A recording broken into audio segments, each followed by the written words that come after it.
Amanda makes at LPL, paper towel roll art. Here's some supplies you're going to need. Of course, you're going to need a paper towel roll or 2 toilet paper rolls, paintbrushes and a pencil. You're going to need some scissors. And of course, you're going to need some craft paint. I prefer acrylic paint, but you could use watercolors, tempera, finger paints, crayons, even markers. You're going to need a ruler or some sort of measuring tape. And of course, glue. I'm going to be using a hot glue gun and some spray adhesive. However, you could also use school glue, tacky glue, or Mod Podge, whatever you have lying around. You're also going to need 8 by 8 inch cardboard and some craft paper. Let's start this. Okay, you're going to take your paper towel roll and you are going to smush it flat. Really work those creases in a little bit. It's not going to be perfect. It's going to pop back up a little. It's okay. Grab your ruler or measuring tape, and I want you to make 1/2 inch marks. Okay, you're going to make 1/2 inch marks, not an inch, not less than 1/2 inch, 1/2 inch. You could make bigger, but you're going to end up with fewer strips and you may need more paper towel rolls. So if you make 1/2 inch marks all the way down the paper towel roll, I want you to make it on the top edge and also on the bottom edge.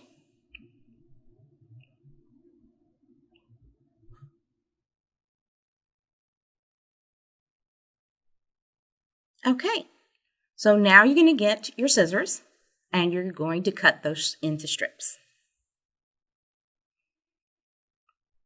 It could be a little bit hard working with the paper towel roll because it's so thick, but a good pair of scissors and you'll make a mess in no time. Alrighty, so a full paper towel roll will get you about 22 1/2 inch strips, which you can then split into 3. I'm using 3 paint colors. I have 8 pink, 8 yellow, and there's going to be 7 of the blue. You're going to paint the outside and the inside of the roll, and you're also going to be painting the edges. Okay, so this is a 2-step process, the painting. First, you're going to paint 1/2 of the roll strip. So you're going to paint the outside and the inside. Now, you can do this differently if you want to. You could even paint the paper towel roll prior to cutting it. This is just the way I'm doing it. This is the way I prefer to do it, and I think it worked best for me. Don't forget to catch the little edges, the little tips. Okay, now carefully turn it over, and you're going to catch the inside on the same side. So you're just going to paint that through.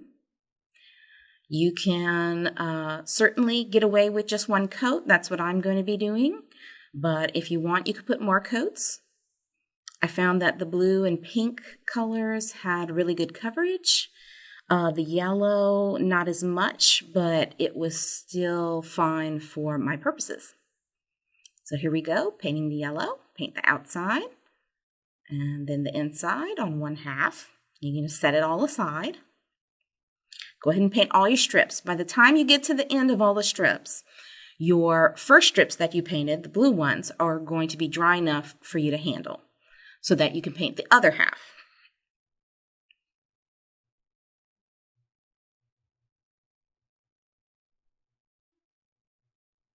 Okay, so after some time, and it's not very long, the paint will dry enough. You could also use a blow dryer to make it go faster, or a fan.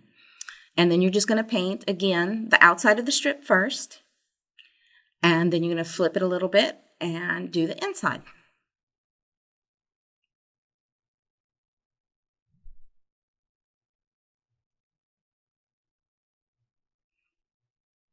Okay, and then after that, you're going to get one of the edges. So choose the top or the bottom, and you want to color that a little bit with paint. Otherwise, you're going to have that little bit of a brown spot. Now, you could choose not to paint, but that's up to you. Okay, So after you've painted all the strips and you're letting them finish drying, what you're going to do is get your craft paper and your cardboard, and you're going to place the cardboard onto the craft paper. The craft paper will be face down. You're going to measure out 1 inch all the way around the cardboard, okay? Now, the best way to do this is to first mark with a pencil all the way around your cardboard onto the craft paper, and then measure out your inch. The way I'm doing it here, I had a approximately 12 by 12 inch piece of craft paper. And so what I did was I put it in the cardboard in the corner, an inch away from the left and bottom of the craft paper. So, and then I measured an inch out onto the craft paper from the edge of the cardboard. Now, if you do it this way, you're only going to have to make 2 cuts to the craft paper, which is why I chose to do it this way. Okay, so I'm making all my marks, making sure everything looks good. And then you're just going to make your 2 cuts. It's going to be on the top and on the bottom. And I didn't even use the ruler to make a whole straight line. I just made enough of a mark that I could eyeball the cuts. Does not have to be perfect. It just needs to be approximately 1 inch. 1 inch works best. Okay, so now that we've done that, you're going to miter the corners. And basically that's just cutting diagonally across the tip, each of the 4 tips of the square that's in the middle, which is why you want to do the markings around the cardboard onto the craft paper so that you have a nice guide. Okay, so now for the spray adhesive and the glue gun. I like a high temperature hot glue gun. Now, because we're using spray adhesive, we're going to use wax paper. So we're going to put that down. You don't need a whole lot. You can put your cardboard on top of that. And then you're going to spray directly onto the cardboard. And the reason you do that is because sometimes when you spray paper directly, even this thick craft paper, it kind of shows on the outside that you don't want to see any kind of weird markings on. So we place the cardboard with the sticky side down onto the back of the craft paper. And then you're going to fold up that 1 inch lip of craft paper up over the back of the cardboard. Okay. And because I'm using a thicker craft paper, it's a little bit harder to make the fold, but just go ahead and do your best.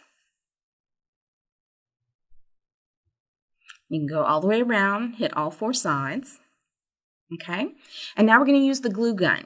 So what we're going to do is get that glue right in the crease at the edge of the cardboard. Okay. Then you're going to press it firmly down without bending the cardboard and wait for the hot glue to dry. It doesn't take long. Then you're going to put some more hot glue on that 1 inch lip of craft paper so that you can adhere it to the back of the cardboard. Okay, and you can just press this down and, press it firmly for a little while. Just takes a few seconds for the hot glue to really dry enough. And there we go. Looks really nice. And you can take off any of the little strings of hot glue that sometimes stick around after you're finished using it. I do that as I go typically.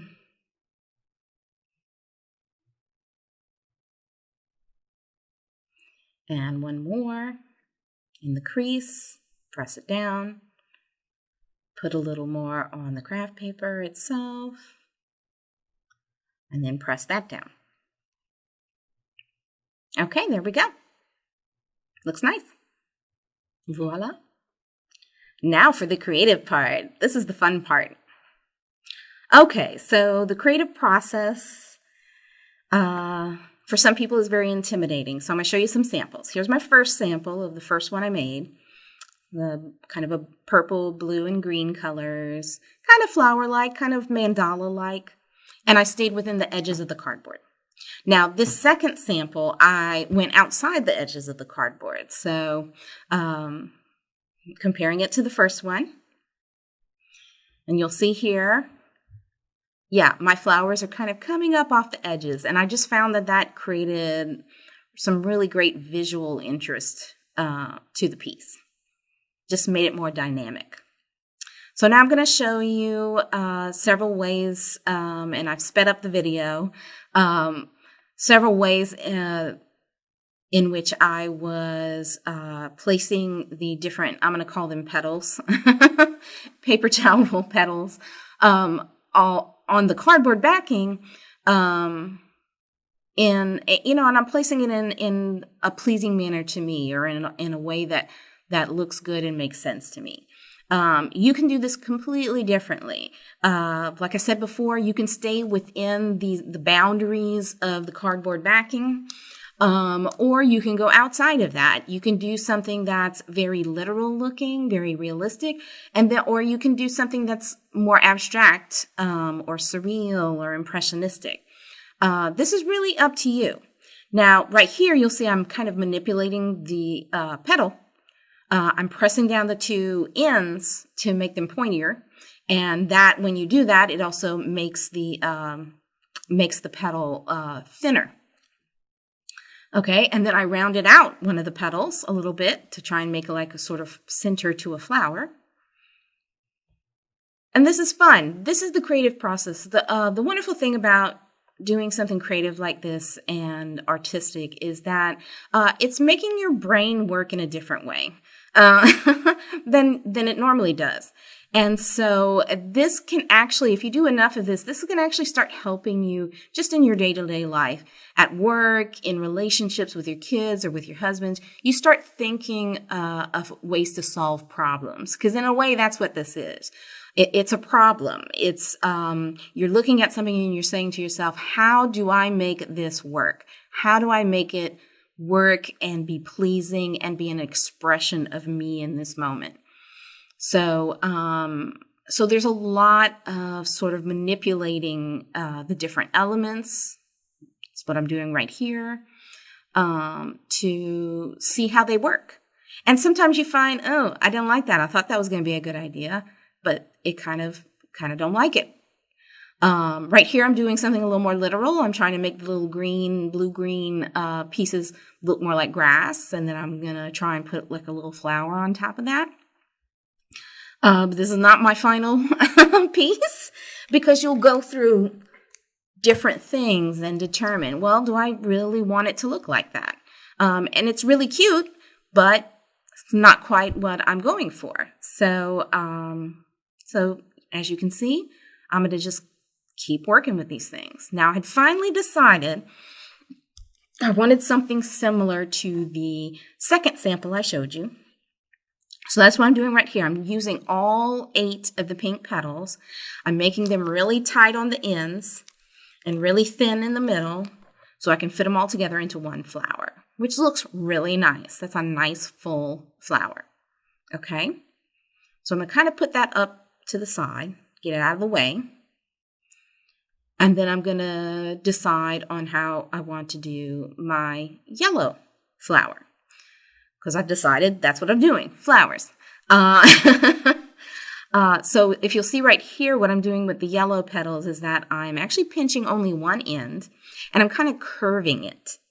And then I'm leaving the other end very rounded, or more rounded anyway, and a little bit poofy on the end. So, and I'm, instead of putting the pointed ends together, I'm putting the rounded ends together. And that just makes for a totally different looking flower without a whole lot of extra work, you know. And I may not use all 8 of the yellow petals. I may only use 4 or 5 or 6 or 7, or I might want to use more. But in this one, I think I'm just settled on the 5. I kind of liked it. Kind of looks like a little bit like a starfish.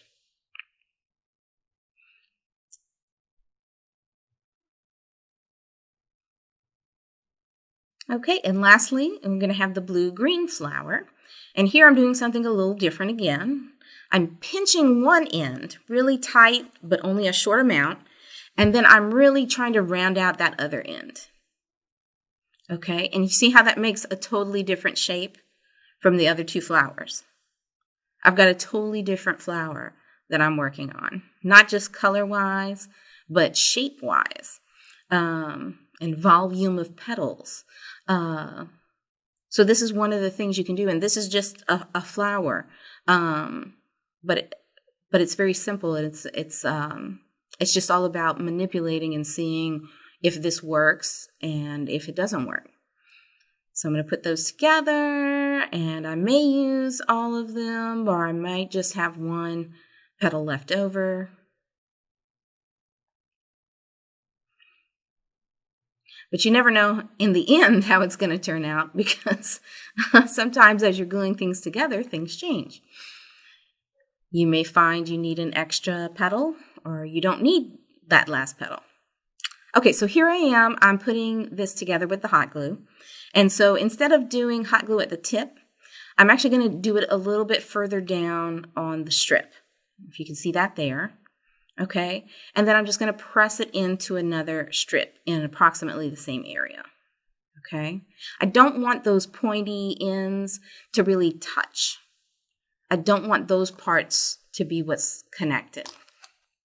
So again, a little bit further down on the strip, and then I'm going to go around in a circle.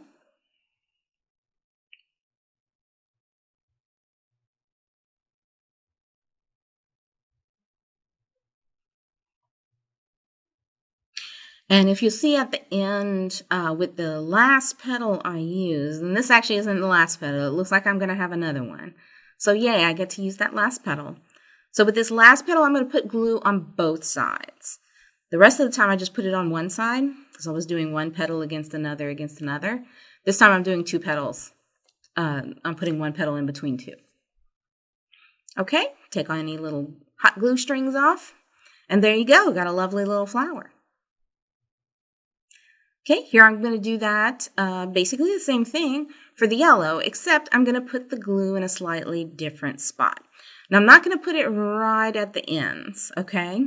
I'm actually going to put it just a touch down from the end, okay? And again, I'm putting those more rounded ends together because I like, it makes it just different. And I like the way it looks. And it's as simple as that. Just liking the way something looks. Okay. One more. I think at this point I was debating whether or not I was going to put another petal in, but it looks like I'm going with just the 5.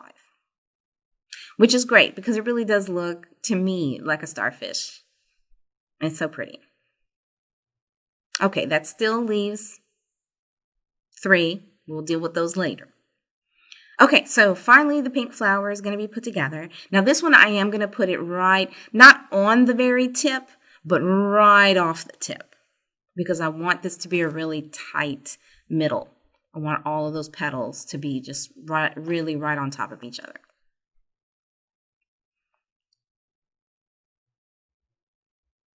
Yeah.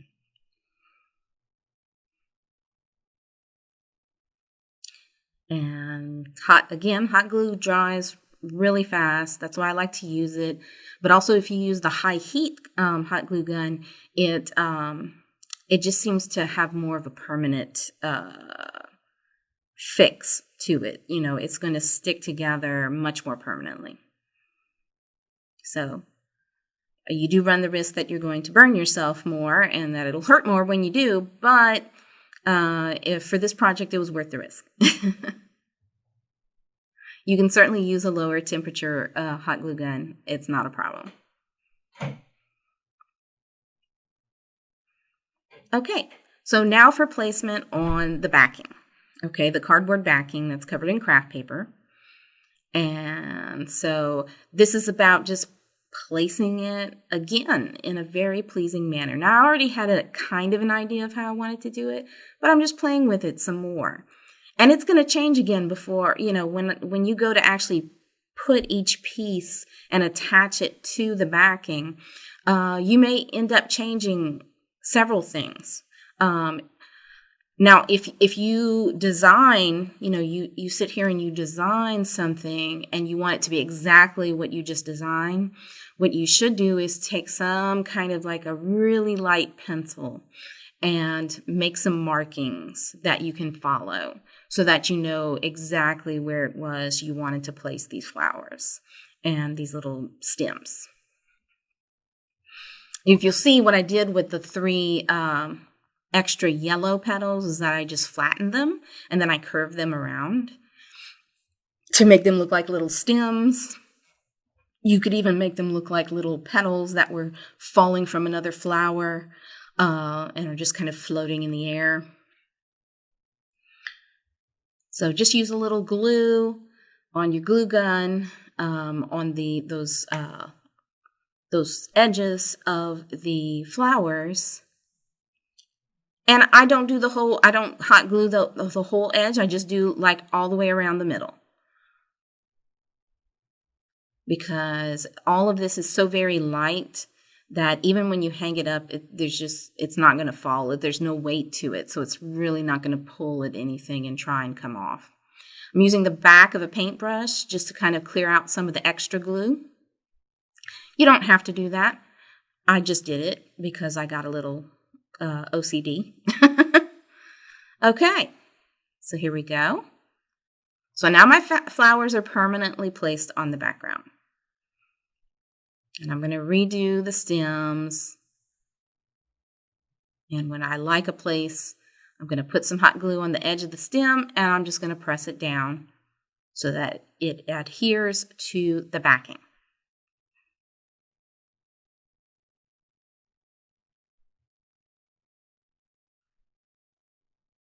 And be crazy with this. Do weird stuff. Weird stuff creates what's called visual interest. It catches the eye. It makes the person want to keep looking at it. And that's a lot of what art is about.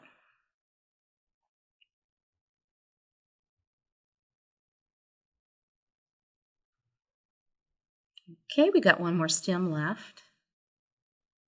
And I think I'm going to put it there. Okay, a little more glue.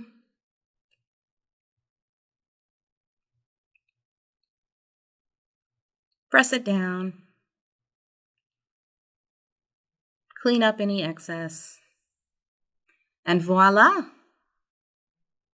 Now, you might ask yourself, how do I hang this? It's really simple. This is a very lightweight project, so you can use command strips, you can use instant tacky, you can use a magnet, you can even use a soda can pop top. Just pop it off and hot glue it onto the back, and then you could hang it from a nail or from a tack.